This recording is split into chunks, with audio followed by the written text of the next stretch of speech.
sākumskolas pamatskolā. To mēs esam šogad izbaudījuši. Par to varam uzzināt arī no Grega, kurš cīnās par savu vietu skolā un mājās, nemitīgi nonākot neparastās un smieklīgās situācijās, par kurām stāsta savā dienas grāmatā. Tā nav dienas grāmata, bet gan darbu reģistrācijas žurnāls. Katru dienu es būšu slavens, bet pagaidām esmu iesprostots pamatskolā kopā ar Baru Plānprātiņu. Nevēlies tikt savīts kliņģi, labāk laiks sāks trenēties cikstēšanās mākslā. Muskuļi modrēs ne tikai tagad, bet arī vēlāk dzīvē.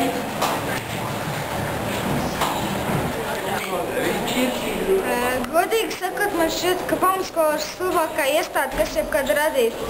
Turklāt bērniem kā es, kas vēl nav sākuši stiepties garumā, jāmācās ar tādām gorillām, kas jau direktdienās kujas. Grega dienas grāmatā var atrast risinājumus vairākām problēmām. Kā mainīt savu stāvokli skolā?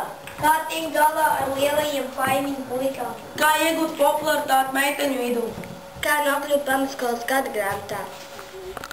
Uzzināt arī to, ko nozīmē